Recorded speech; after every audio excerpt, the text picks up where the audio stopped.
मेघा को घर के काम से फुर्सत ही नहीं मिलती थी। घर की सबसे बड़ी बेटी होने की वजह से वह घर का सारा काम संभालती। उसकी माँ अधिकतर नानी के घर जाकर रहती। मेघा लापरवाह सी अपने काम में व्यस्त रहती। अक्सर उसका फूफा रमेश उनके घर आता और उससे हमदर्दी जताता।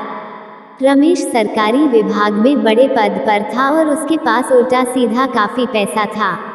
वो इश्कबाज था और लड़कियों पर अक्सर दिल खोलकर पैसा उड़ाता था।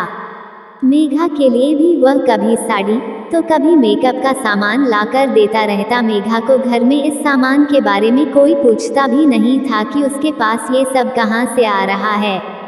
उसके पिता पैतृक संपत्ति के हिस्से मिल जाए इसी काम में लगे हुए थे।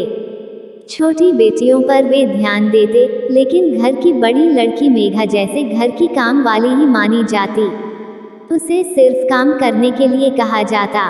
छोटी बहनें इधर उधर मटर गश्ती करती रहती, पर मेघा घर के कामों में ही उलझी रहती। माँ को तो अपने मायके से ही लगाव था, इसलिए वे तो अधिकतर मायके में ही रहती। मेघा ही घर चला रही थी। फूफा रमेश के लिए यह सुनहरा मौका था। वह जब तब आकर मेघा से पराठे बनाने को कहता, कभी ऑमलेट बनवाता।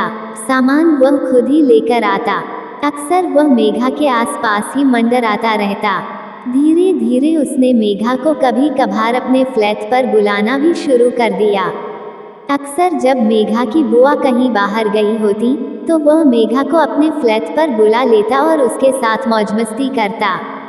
इधर फूफा के कहने पर मेघा की माँ भी उसे आसानी से भेज देती। वे यह भी नहीं सोचती कि उसकी बेटी अपनी ही बुआ का घर उजाड़ रही है। बस इसी तरह मेघा अपनी बुआ की सौत बनकर अपने फूफा के साथ अपनी उभरती जवानी की आग बुझाती। फूफा अपनी हवस पूरी करता और मेघा अपने भीतर की आग को फूफा के आगोश में आकर शांत करती। अंत में हुआ यह कि मेघा को दिन चढ़ गए। यह देखकर मेघा की माँ के होश उड़ गए। मेघा के पिता तो गांव आने जाने में ही लगे रहते थे। मेघा की माँ ने उसके फूफा रमेश को खूब खरी खोटी सुनाई। इसके एवज में उसने मेघा के फूफा से मोटी रकम ऐंठ ली। अब मेघा के कुंवारेपन के गर्भ के लिए इधर उधर डॉक्टर की खोज हुई।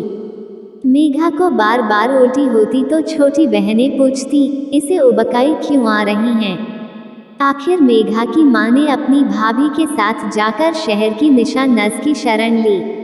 उसे मुंह मांगी रकम दी। निशा इस काम के लिए शहर में जानी जाती थी। किसी भी कुंवारी लड़की का अनचाहा गर्भ यदि गिराना होता तो यही एकमात्र नर्स थी जिसके पास सुरक्षित गर्भपात किया जाता था।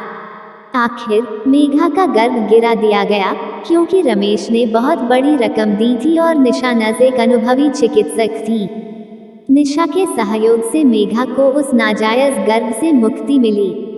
वो अब दोबारा अपने फूफा के संग गुलछर्रे उड़ाने को आज़ाद थी, लेकिन इस बार नर्स ने उसे बताया कि वह गर्भ निरोधक इस्तेमाल करे।